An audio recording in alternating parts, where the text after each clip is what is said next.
पंकज जैन, सहायक प्राध्यापक विधि, BCAS शासकीय PG महाविद्यालय धमतरी छत्तीसगढ़। आज मैं पुनः आपको कारखाना अधिनियम के अंतर्गत निर्वचन खंड के अंतर्गत कुछ महत्वपूर्ण शॉर्ट नोट्स बताना चाहूँगा, जिसके बारे में धारा 2 में पूरी व्याख्या की गई है।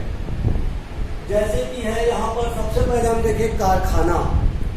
कारखाने की परिभाषा के बारे में कहा गया है कि 2 प्रकार की बातें कही गई है।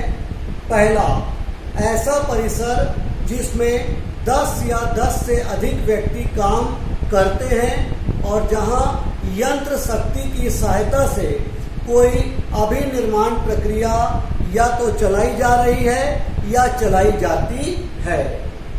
दूसरे शब्दों में हम कह सकते हैं, वर्ष के 12 महीने में यदि किसी परिसर में यंत्र शक्ति की सहायता से कोई अभिनिर्माण प्रक्रिया या तो चलाई जा रही है या चलाई जाती है तो उसे कारखाना कहेंगे, यदि कर्मचारी की संख्या 10 या 10 से अधिक हो। और दूसरा, ऐसा परिसर जिसमें बिना यंत्र शक्ति की सहायता से 12 महीने में कोई प्रक्रिया या तो चलाई जा रही है या चलाई जाती है, जिसमें कर्मचारी की संख्या 20 या अधिक हो, वह परिसर कारखाना है। तो कुल मिलाकर ऐसा परिसर जहां यंत्र शक्ति की सहायता से कोई विनिर्माण प्रक्रिया चलाई जा रही है और कर्मचारी की संख्या 10 या अधिक है तो वह कारखाना है, और यदि बिना यंत्र शक्ति की सहायता से कोई प्रक्रिया चलाई जा रही है और कर्मचारी की संख्या 20 या अधिक है तो वह कारखाना है।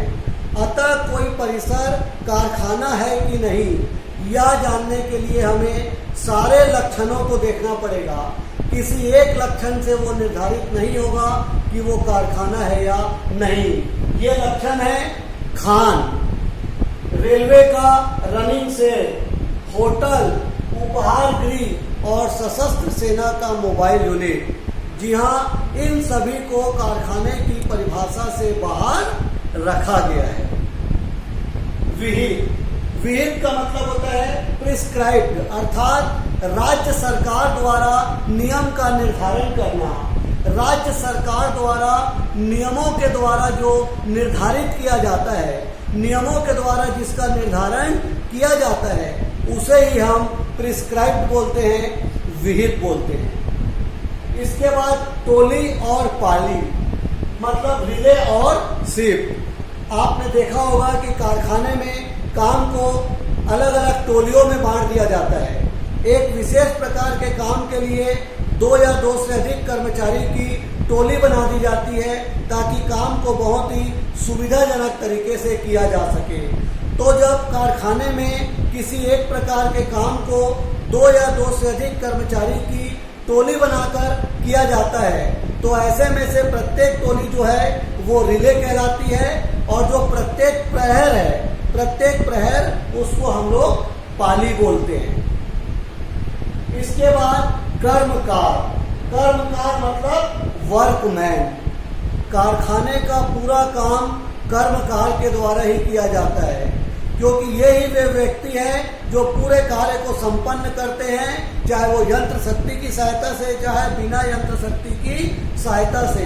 अतः ऐसा व्यक्ति जो कारखाने में या तो प्रत्यक्ष रूप से काम करने के लिए नियोजित हो या किसी एजेंसी के मार्फत से काम करने के लिए नियोजित किया गया हो, चाहे वह वृत्ति के लिए या बिना वृत्ति के लिए, वो कर्मकार कहलाएगा।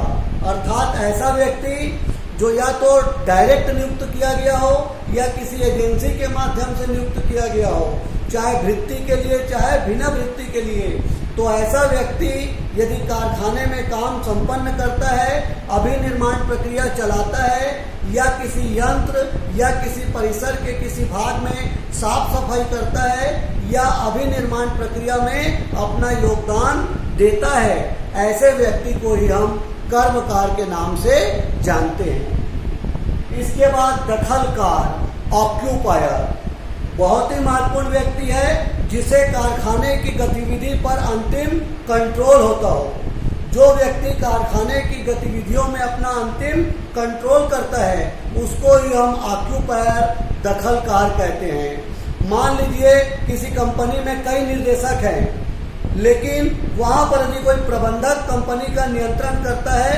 तो प्रबंधक ही वहां का ऑक्यूपायर माना जाएगा। सामान्य तौर से हम कह सकते हैं जब किसी फर्म का मामला हो, किसी साझेदारी का मामला हो या किसी समुदाय का मामला हो, तो ऐसी स्थिति में उस जगह का कोई भी व्यक्ति या वहां का कोई भी भागीदार ऑक्यूपायर या दखलकार माना जा सकता है। किसी कंपनी के मामले में कई निर्देशक होते हैं, उनमें से कोई भी निर्देशक हो वो दखलकार माना जा सकता है।